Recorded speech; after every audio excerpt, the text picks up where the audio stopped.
I'm Ryan, this is my brother Daniel, this is Rolls in the Family, and today we are talking about our top board game plays of the month of April, which, in fact, was a month that we did some gaming together.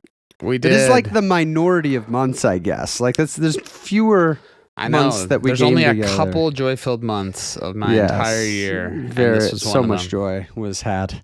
Yes, had some good family time. Yeah, and we're here to talk about it. We're feeling. How would we describe how we're feeling, Daniel? We're feeling. We are energized. And it is not late. It is definitely not late night. I definitely should not be in bed right now. We're definitely not filming in like our last choice of filming slot to try to get this. Definitely not. Definitely not. We wouldn't do that for the so people. but you do what you got to. You do what you got to do. That's right. And what you should do. You should comment down in the comments below, because at the time of you hearing this video has been posted. There's a nice comment section right there built into YouTube. You're much more energized than we are. Yeah, so you can let us know what you played in April and what resonated with you. We'll have links to all the games we played. We might have some nice pictures. They might make you just want to go check these games out, and you can check them out through the links. It's true. But let's just get this rolling. We want to talk about some games. So let's just jump right into it, Daniel. What is your number 3, and are we going to have any crossover? That is the question. That is always the question. Did we enjoy playing our games together or not? We will see. This one could, potentially. We'll see. My number 3 of April is one that I got to try of yours, and this was one that I knew pretty much nothing about when I heard the name of it. I heard you backed it, and I did not know a single thing about it. So kind of fun to go into a game completely blind like that. But this one really impressed me. This goes to Innovation Ultimate. So this was early on in my trip out there. Didn't we play 2 games of? Yeah, we played back-to-back games. Back-to-back games of Innovation. And I remember you talking about this one a little bit before I went out there. And man, does it hit on just a super interesting design. It really just hits the tactical gameplay that I love in games, in that, you start off the game and you just get those you have 2 cards and you pick one to play. And then as the game's going on, you're playing more and more of these cards, one of 5 colors. And anytime you play the same color, it goes on top of the previous one, completely replacing it. But then you can also cause things to splay one way or the other, and you're getting all these combos. And so long story short, it's a game that one is wildly interactive. I am looking at what you're doing, because when I trigger, one of the colors, or, based off the number of symbols I have, you'll get to do the ability too if you have more than me. So very I am paying attention to what you're doing. And obviously we only played this 2-player. It'd be interesting to see how that would, it would get pretty wild, honestly. It would, hard to keep track of everything. So there's that, but man, the game state just changes drastically. You'll just one moment be like, okay, this is what I'm doing. Yeah. And then the next turn, you're just like, oh my gosh, everything just changed, and I'm having to completely pivot. Or you're in a moment of oh my gosh, I am getting obliterated right now. And then suddenly you combo something and you get this card and you're like, oh my gosh, I could do this. Or you get a card that has a different win condition that isn't even, one of the normal ones and whatnot. And so, man, just a game that was so much fun. It's one of those games that, and you mentioned this too, of you just want to play it again right after you get done, because every time you play, it just feels like you're going to get just such interesting and different situations that aren't minor, that are oh my goodness, this is Yeah. just a wildly different experience that I've had before. I can't remember. Did I win? I think you won the first one and I won the second one. Oh, yeah, And I I remember. remember the first one was very interesting because it felt like for much of the game that I was ahead I thought because so, I yeah. had found ways to basically jump ahead in air. I was ahead of you in the eras Yep. by a couple decks. And usually that's a pretty good sign of strength because you're getting to Right. better cards and stuff. But you managed to sneak a bunch of the lower cost standard achievements. Yep. And it got to a point where even though I was in like a stronger position, you were close to winning on achievements and you were just doubling down on that. I And suddenly was. it was like, crap, even though I'm in a better position, I've Mhm. actually kind of like not Yeah. competed well enough in achievements to where you Right. ended up, I think, winning on achievements. Yeah. Yeah, so it is really interesting, like the balance of the kind of opportunistic playing for the achievements and that like win condition, balancing that with like trying to get your engine more powerful and moving up Right. in the levels. Well, and what I liked about it, and you know, I've got Seven Wonders Duel, and I've enjoyed that one, you know, decently. But something I didn't love about that one was sometimes I felt like the different win conditions were. You had to go for one at the expense of another, and so you almost had to Yeah. just go all in commit. And I liked in this one that I felt like I didn't have to just like at the beginning of the game say, "Okay, I'm going to go for this," or Yeah, we're trying for achievements. But this you can really time, or- just play well and kind of keep your options open, and then opportunistically, you know, go. Yeah. Push towards one or the other based off the situation. So, yeah, that was a very, very cool game, cool design. And so I was super glad I got to try that one. That was kicked off. Our that trip was at a good way. that was one of my like must play with you while you were here because I'm a bit enamored with it right now. You are. and I can it's see it just- in your eyes. Well, it's like somewhat chaotic in some ways. Yeah. It still is so like so much room for creative play and like you're looking at your options and you'll realize, oh, I could like play this or I could play into this dogma effect. yeah, And like you could do the same one twice. Or, I mean, you can just like make some really interesting things happen. And that just makes for a very kind of exciting replayable game where even though it's so rapidly changing the game state, there's plenty of room for like right. clever, effective plays to like better your position. Yeah, I can't remember how I did it, but I did something where I was able to then like steal a card from your hand, which was huge because you had a card that was from a higher Yep, a exactly. higher level that was way higher than what I could get to. And so by being able to then play that card, my what is that controlled? It's which one, whenever you draw a card, you draw from the you get to deck draw a card that's your from highest. that deck. Right. So that suddenly opened up. Yep. Like, you I jumped multiple eras decks. because you were able to Yeah. steal intel from my civilization and just broke it wide open. That's right. So there you Yeah, go. and I Ryan. haven't even touched any of the expansion content stuff I have and everything, but yeah, Literally? I took it out and just rubbed it on my face. a Well, little I bit, mean- and then I put it away, Okay. We knew that. as I do with all games when I first Yes. get them. I mean, that's. Standard. I mean, I assume everybody does. Yeah. that, Yeah. Let us know. right? My number 3. This is a first on Rules in the Family. Oh. This is a first. If you've been a long time watching, this has never happened. Debut. This is a top play of the month that you literally right now could go watch the entire play because it also is the wow. first playthrough that we have posted to our channel. And this is a playthrough of me playing the solo-only game Final Girl. I played the Eyeless, which is one of the Series 3 Yeah. killers, at the Falconwood location.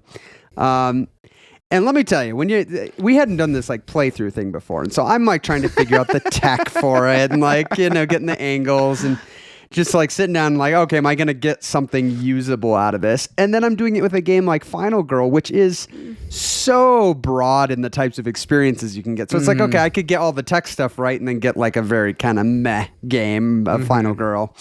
And so it was very fun to get very interesting game of Final Girl. Yeah. Where it was quite long. Games of Final Girl can kind of vary. Now, granted, I was talking and narrating probably more than I do when I'm just like playing off of camera. You don't self-narrate I do a little bit out loud? a little bit, but Okay. not as much as I did on camera.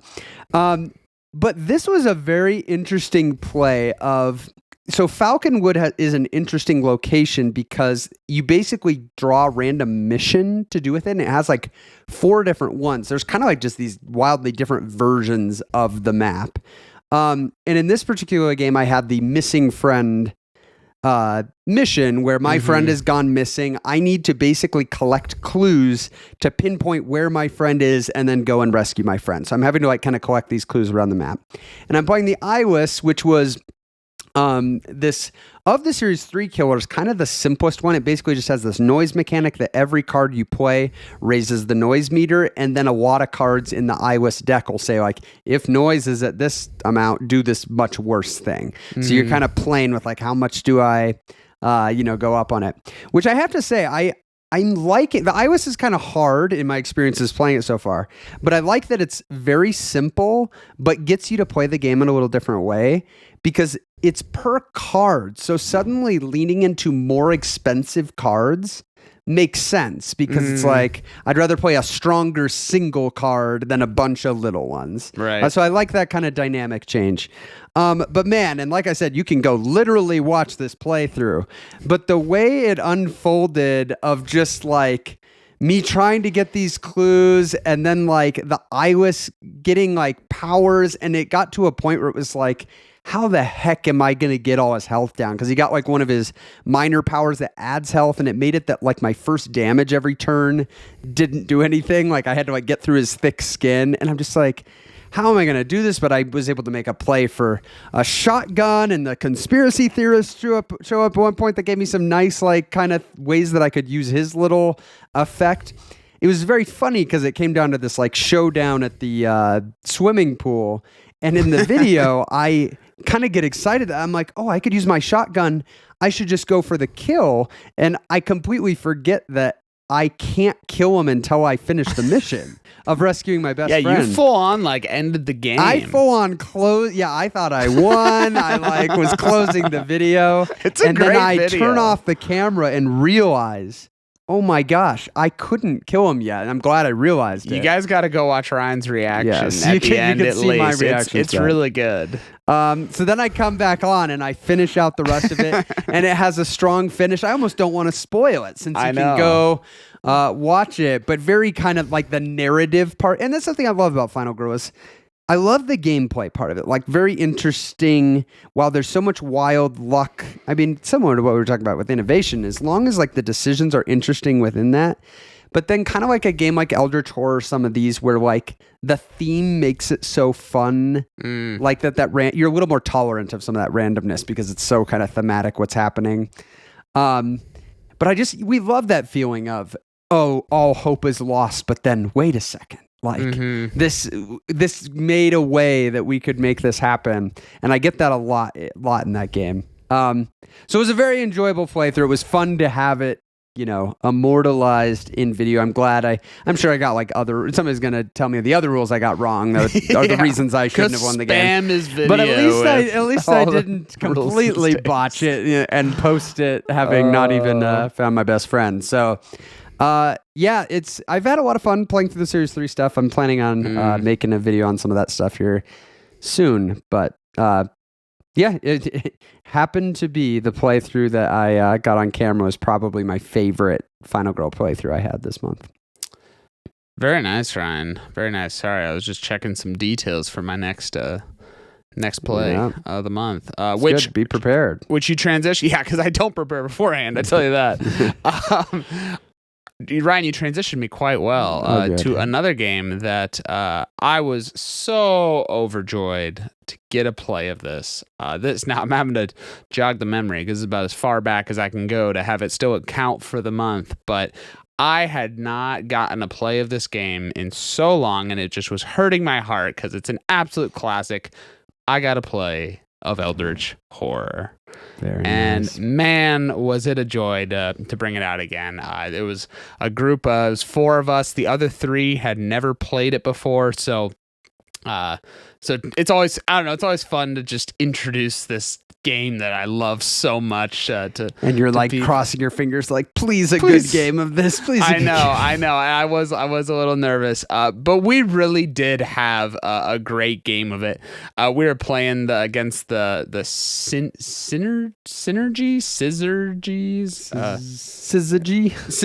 There we go. Yeah, and anyways, it was just such a great game. Like we ended up losing, but man, there were just so many crazy moments that happened in the game.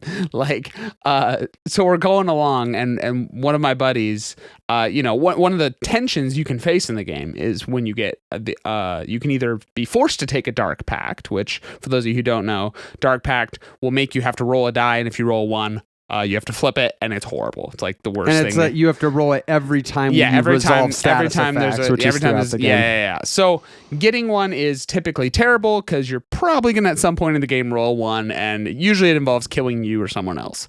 There's some other effects as well, but one of my buddies has the choice to get something that's amazing, but he has to take a Dark Pact in order to do it. And, being the bold guy he is, he's like, what are the odds you roll 1, right? What are the odds? So he takes it. And I am not kidding. The first Reckoning just right off the bat, rolls a 1. Yeah. But amazingly did not kill him or anyone else. Like I forget what the effect was. I mean, it was still really bad, but didn't kill anyone, and that's key. Yeah. And so we survived that, and we're going along, and like it was a weird game because like we had one guy who it felt like was doing all the work on the mysteries, and like the rest of us were just kind of running around and we were actually doing pretty good. Like we were like, I was feeling like solid about how we were going, and all of that. We took care of the rumors that came out, but then it's getting towards the end of the game, and again another guy on our team had to take a Dark Pact as well, he took a Dark Pact because it ended up getting him the clue that we needed in order to, I think it was like solve the mystery or whatnot. And so like it was one of those situations where like we needed a clue, and I'm remembering we needed a clue in that moment. And so the fact that like what happened, it was like a card like gave him a clue. It was like this miraculous thing. Like oh my gosh, we'll take a Dark Pact, no problem. Yeah, like we were gonna lose if he didn't get a clue in some other way, and we didn't see a way. And so we're like, oh my gosh, and we're like, okay, well, you have to take a Dark Pact. We're almost at the end of the game anyway. But then we draw. He literally does that, and then we get to the Mythos phase, and I draw the card. And it's the one that's resolve every Reckoning effect as if you rolled a 1. And I'm like, you gotta be kidding me. I'm like, guys, you won't believe what I just drew.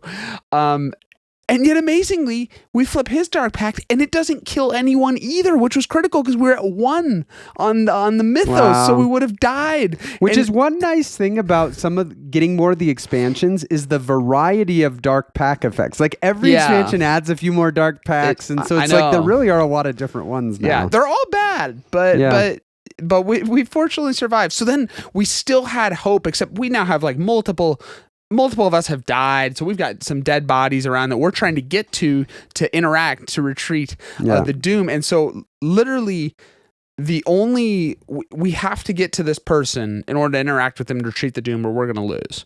And I'm on the other side of the map, but we figure out this way. We're like, okay, if I go and I trade this amazing relic that I have to this other person, it's a relic that lets you like jump. It lets you like transport across the map somehow. It's again one of those situations that we talk about where we're like, okay, if I do this and I trade this to you and you jump over, because there was a pile of monsters there, and the guy who could jump had an ability where he could like avoid the monsters, do an encounter without because it was a cultist on the space. I think it was might have been the redeemed cultist or whatnot. So he was able to avoid the enemies. We all that to be said, we ended up losing. Yeah.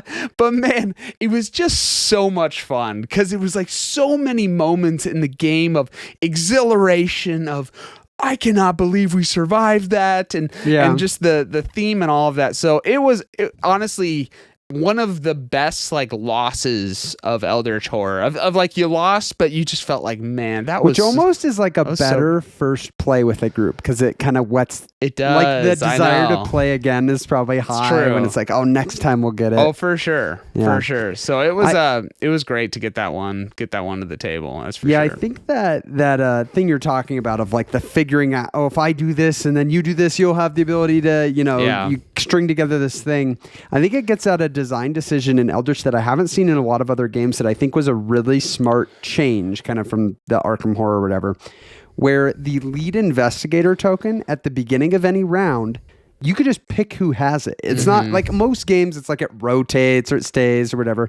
You can always just pick who goes first. Yep. And that's a lot of times what makes those things possible. Because it's like, oh, we need you to go first so that you can go here to trade this thing for this to happen. Yeah. And I just love that they made that because otherwise you'd have situations where you'd be like, we can almost do it, but we're in the wrong order or whatever. Yeah. So it's a little thing, but I think it does like make a big difference. Oh, for sure. I mean, there's tons of times during the game that I can think of us changing just for that. Yeah. It's also funny because there's a lot of cards that reference the lead investigator, and it's like more often bad than good. And so it's usually somebody gets like hammered or something because they're the lead investigator, and then we just like, okay, somebody else take it so that they can take the next hit. Right. Yep. Nice. I'm glad you got it played. I haven't got. It's been a little while for me actually. Yeah. But I've got some people that it's not a hard one to convince the players in my group to play these asking days. to get this one played. Nice. My number 2 is in fact a game we played together. This was another one that was, I would say, this and Innovation were the two I was most looking forward to playing with you, making sure you played while you were here. And it was one that I just have been looking forward to play a little bit more because I've only played it a few times up to this point. And this is Planet Unknown. And specifically, we played it twice, actually. And the second time, we played with the asymmetrical planets, which I had done once before. But it was my first time ever playing with the asymmetrical corporations, which is like the track boards. And I have to say that was a big highlight for me because those track boards, the corporations, are like really asymmetrical in really cool ways. Yeah. Like the planets are like a little different. They have like a little something that spices it up. But we were in a 4-player game and the 4 different boards we read off were like, oh my gosh, like we are going to be playing very different things over here. And so I was playing with this one that had this like flux tracker, and basically, because you go up the tech track and that unlocks different abilities, and those are all unique to the boards. Well, on my board, instead of the abilities stacking as I went, which most of them just kind of keep layering on, mine I only get the current one, like whatever the most recent one is. But whenever I get to an ability, I get to move my little flux tracker onto whichever of the tracks I want. And then the ability is applying to that track. So I'm like selecting the track that I want the ability to apply to. And so it was very interesting the different things we do. I know late in the game, I got to the point where like I put it on the water track and I was going to be able to like go up more when I went on that track. And so it was just like so different and so fun to play with that. And I even felt like, if I was to play with that one again, you could play it so differently. Like it wasn't, because sometimes highly asymmetrical like factions can fall into the trap of like giving too narrow of a focus. And it's like, well, I'm going to play exactly this way because this is the advantage this faction has. Whereas I felt like all the ones we had were still pretty like flexible in how you could play them. Right. And so it was very cool on top of just enjoying getting to play Planet Unknown a little bit more. Talk about a game that for the player count it can support and the kind of meat of the experience you feel you're getting, you get the end of the game, go, wait a second, that was only an hour? Like, because it's all simultaneous play. So like you feel like you did so much because like you're taking as many turns as you would in a game that takes 2 hours or more. Yeah. But everybody's getting to play every turn. I know. And it's like, man, that is just phenomenal. And then to be able to go up to 6 players, I think our 2 games were 5-player and 4-player. Yep. And both were like just over an hour. And the first one was with 3 new players. Yeah. I'm not gonna lie, Ryan. Games with simultaneous play make me wonder why I ever play games where they don't. Like, I mean, it's an exaggeration, but I'm just like, this is amazing. To get to every turn, get to be a part of it and really do something. Is. And you lose, I think of some of my favorite games and some of the tension that comes with something like worker placement where, there is this sequential impact on players' actions. This is got a fairly multiplayer solitaire feel to it. Outside of the objectives that we were playing with in between, outside of that, like, I mean, I'll be honest, you were talking about your power there. I don't remember that one. Don't remember what was going on. Yeah. Yeah, and it is multiplayer solitaire, and honestly, we don't really have a huge problem with that. I mean, I don't want every game to be like that. Yeah. There's some people that really are going to shy it. That's just not their style of game. But yeah, I mean, we like puzzly, polyomino games. We like a lot of other ones. I mean, this one is probably going to be in the running for one of my favorites in that genre. It just has a lot of really good things going for it. It looks more complicated than it is.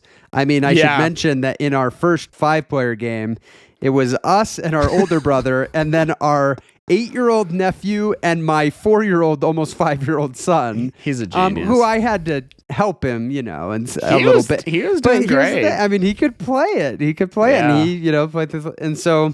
That was another just big boon of it that we were able on this trip to pull it out as a father. Situation. Yeah. Oh my god. It's only a matter of time until he's just beating me in every game. And then you won't be proud and I go, anymore. Man, I trained him too well. Yeah, I know. You got to keep holding back. Yeah, I got to hold him back a little bit. That'll be the ultimate low when I'm like cheating to try to beat my prodigy son at board games. I know. And then coming at least I didn't lose to him in YouTube Crokinole channel when I played him out there. Yeah, so. I did have you play in Crokinole. You for now held on to.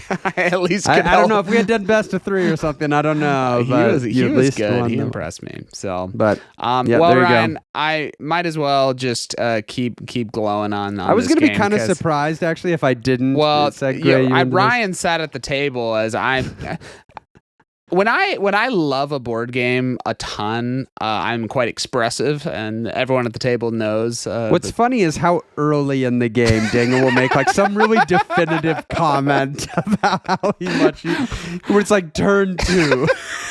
It's like, this is the best game. Yeah, so if you don't know already, my number 1 is Planet Unknown.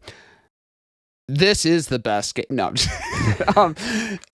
I loved this game so much. Like it resonated for me on just so many levels. I mean, gosh, first, the presentation is just beautiful. It just looks so great. I mean, that Lazy Susan is both beautiful and so functional. Not even just functional, but mandatory. The game you couldn't really work without it. Yeah. Right, and it works so well, and it's so that, and the boards are just absolutely beautiful. So all of that, great, fantastic.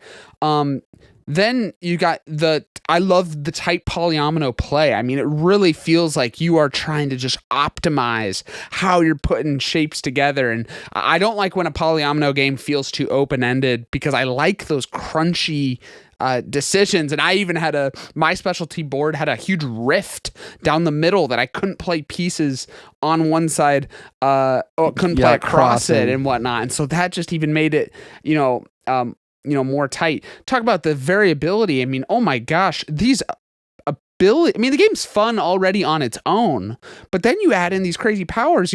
So I have that board, but then you combine that where I have this track where I can when my pods go out and collect the life support, is that what they're called? Life pods, yeah, the your life little pods. rovers, get 'em. Rather than them just going up and scoring a point like they normally would for someone, they can actually go. I can place them onto my track, and anytime one of my cubes would move to a space that has one, it skips that space. Yeah. And so I'm like skipping spaces, and then I have abilities that I can unlock that lets me move. So I got all 6 of my life pods out here, and I'm like moving them, and I'm skipping spaces.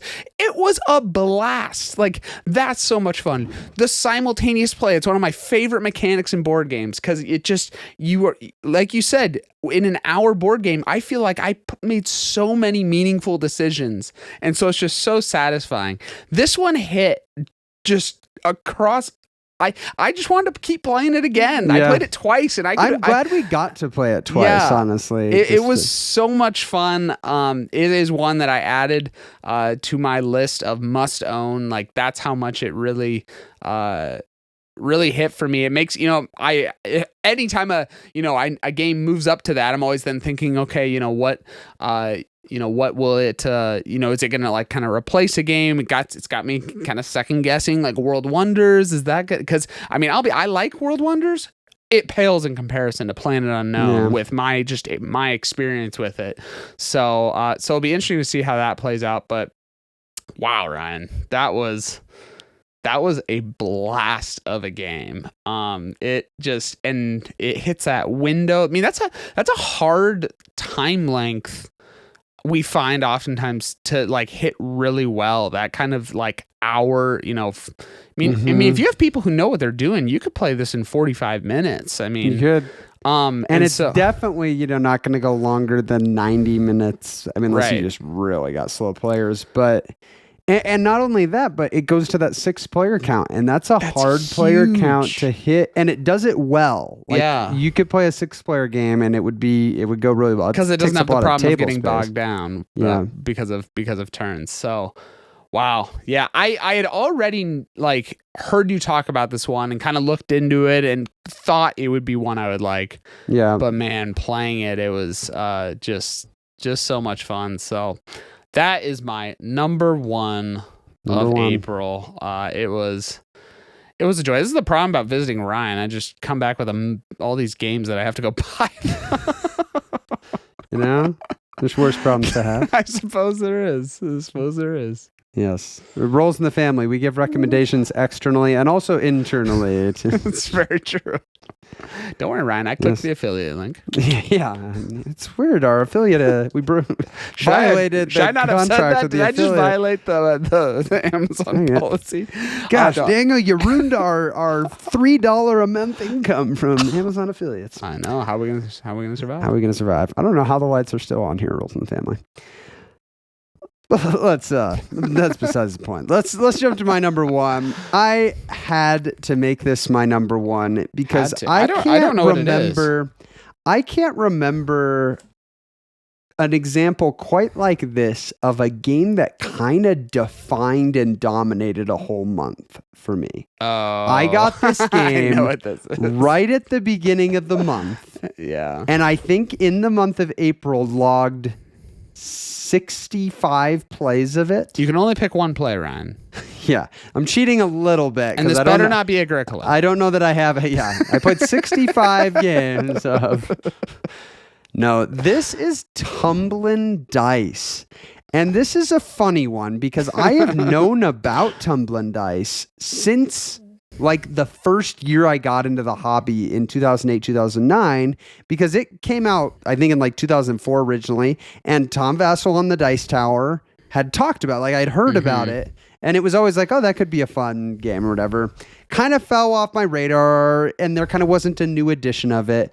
But 2022, a new edition came out, and it had always kind of been on my list. I think, honestly, what kind of brought it back was this realization of my son was really liking playing Crokinole. It was like, oh, this could be a fun one with kids. Yeah. And once I kind of just thought about it again, I was like, okay, this is a game that goes up to 6 players and would be great in like casual party settings when, you can teach it instantly and people, because you're literally flicking a die down these like wooden stair steps.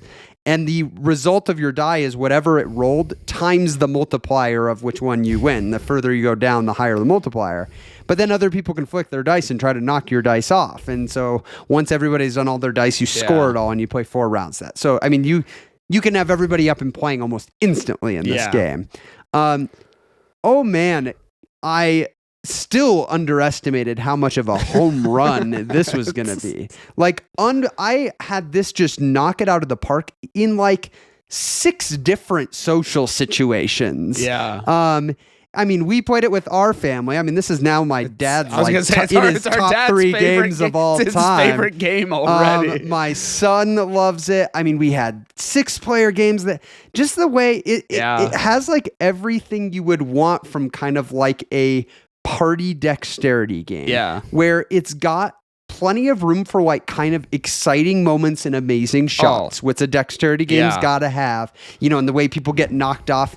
And the excitement of just like, I mean, you can hit it on to the ×4, the best thing. Yeah. And you could get a 1, but you could get a 6. And the difference in excitement just depending on the die result. And yes, that's like luck mostly at this point. Yeah. But here's the thing. While there's a lot of luck in the die results, the better players generally are doing better in this game because the more you can keep your dice on the board, the more you can, you know, hit the die that you're aiming at and effectively do that, the better you're going to do in this game. Now, my problem is I get greedy for points and I'm trying to like, you know, when you're going for those ×3, ×4, you're often just overshooting it or I'm going to knock my die so that I hit both of them down a couple levels and then you knock both of them off. Right.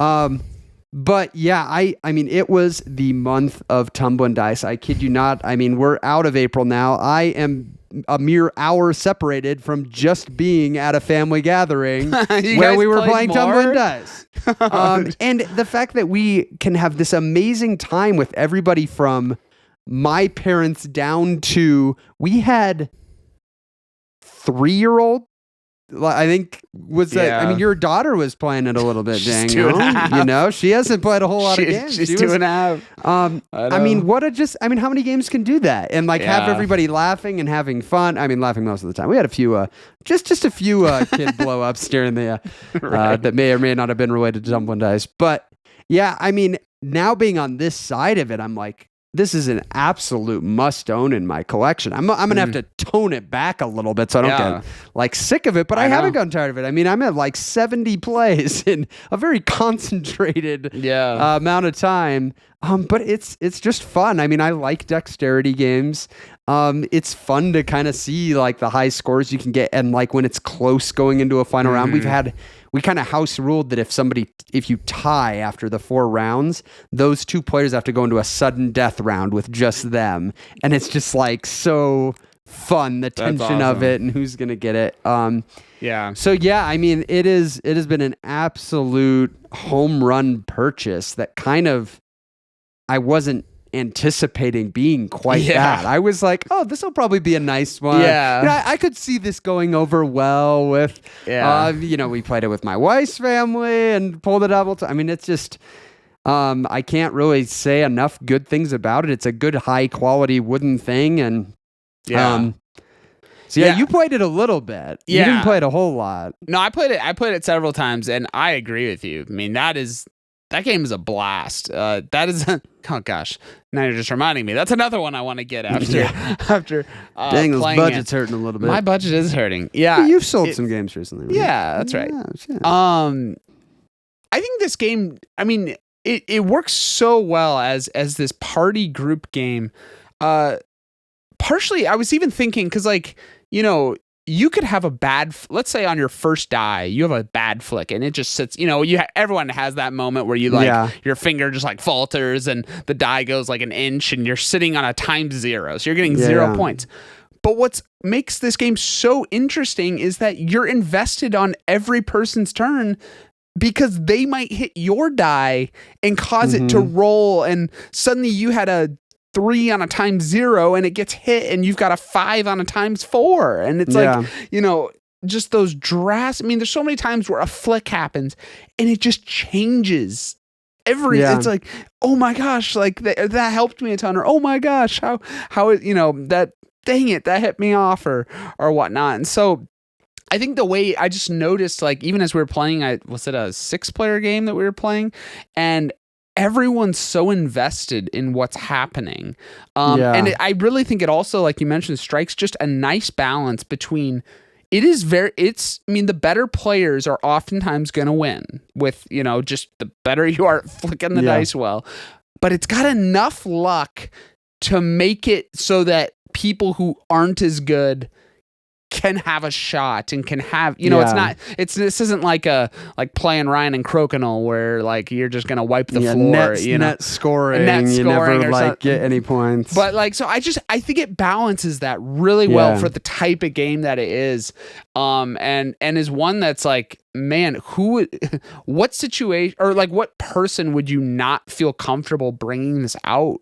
Like it just feels like it's such a easy game to if you're walking. I'm thinking if you're walking into, if you have like just a larger group gathering, nothing about the people, and it's like, let's play Tumbling Dice. Well, and I mean, we are obviously we with how we feel about board games and enjoy board games, but we're big believers in like how board games can take a social situation and kind of elevate it or like get people to interact in like a really good way that they wouldn't without this game. And this is just such an example of that. Like it's so easy to pull out in a social setting or something where, otherwise you maybe would just be kind of like making small talk or whatever. And who wants to do that? Who wants to do that? You can still do it while playing this, but I mean, it really, really is a useful tool in those situations to create this exciting kind of group energy. And like it really, like I said, couldn't have gone over better at this point. So I don't know if I'm going to be continuing this average. You got to keep this pace, Ryan. Yeah, if we keep this pace, let's just say. How's this helping your depth versus breadth score? That's the real question.